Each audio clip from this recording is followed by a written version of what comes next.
This piece originally appeared on BillMoyers.com. Since before the election, poor white voters largely have been blamed for the rise of Donald Trump. Although their complicity in his election is clear and well established, they're continually targeted as if their actions are the primary reason Trump won.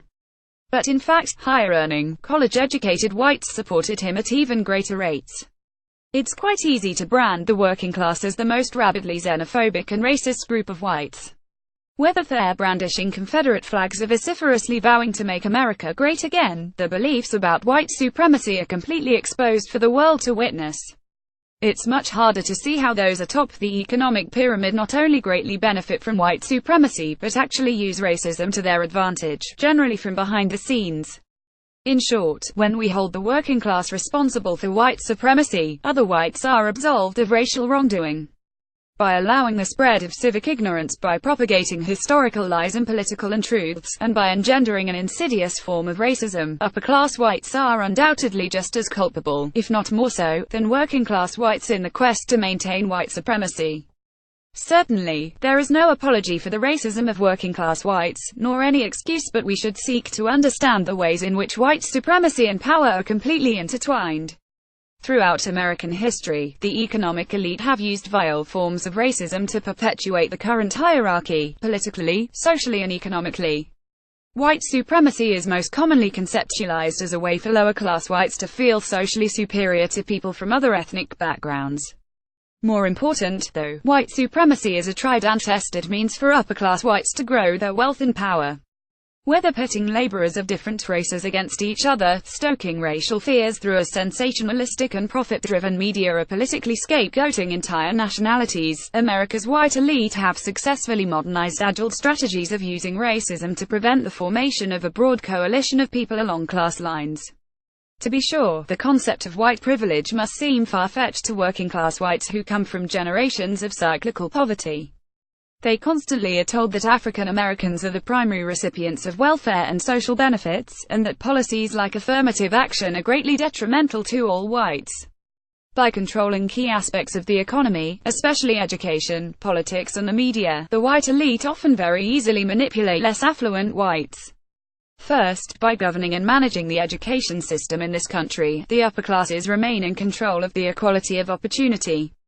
While much of America is plagued by an underfunded, failing public school system that gets exponentially worse the deeper the area's poverty, the affluent live in areas with higher property taxes, and thus better local school systems.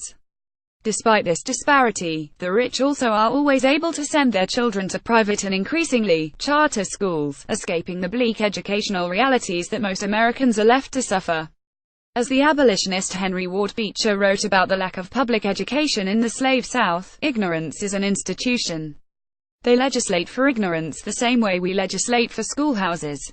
Today, as Republicans continue slashing education funding at the federal, state and local levels, they legislate for ignorance. They fear statistics and facts, realizing what may follow the political enlightenment of the lower classes.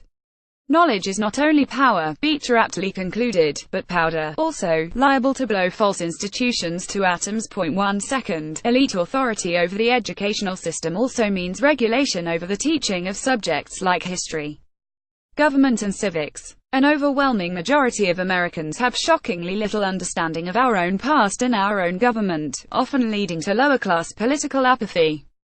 Third, a small number of extremely wealthy white men control and operate much of the American media, with just a handful of corporations owning the majority of our country's media. It is worth remembering that news today is essentially a product to be sold, a commodity. Trump himself has created a political firestorm by branding certain news outlets as fake news, but the media monopoly obviously presents valid concerns about fair and balanced reporting.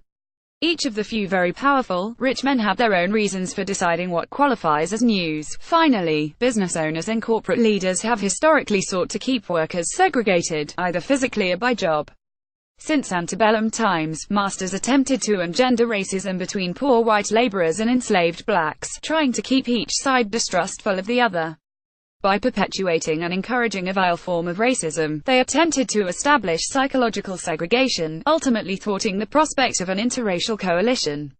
Today, elites use white supremacy as a powerful tool in preventing unionism, as just witnessed with the failure of the United Auto Workers election at a Mississippi Nissan factory.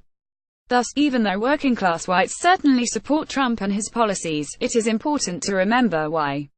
Indeed, poorer whites may be the ones branded as hardened white supremacists, but let's not forget who benefits the most from racism: the white economic elite. You are kept apart that you may be separately fleeced of your earnings. The famous populist leader Tom Watson once told a gathering of white and black laborers, "You are made to hate each other because upon that hatred is rested the keystone of the arch of financial despotism which enslaves you both." With a few short breaths, Watson had laid bare the most important reason why white supremacy has always thrived in this country, especially during times of severe economic inequality. Many vestiges of the past, including a long history of upper-class whites using racism to their advantage, have re-emerged in Trump's America. As our nation impetuously tumbles toward a very uncertain future, we must take heed that the racist rhetoric and divisive political issues have only just begun. The millionaires and billionaires of this country literally have a fortune to protect, and white supremacy has always helped assure their place at the apex of society. As Watson rightfully crowed to his interracial crowd, "You are deceived and blinded that you may not see how this race antagonism perpetuates a monetary system which beggars both." 21 Anti-slavery lectures. The New York Times, January 17, 1855, 5. To Thomas E. Watson, The Negro Question in the South, The Arena, Boston, Vi. October 1892, 540,550.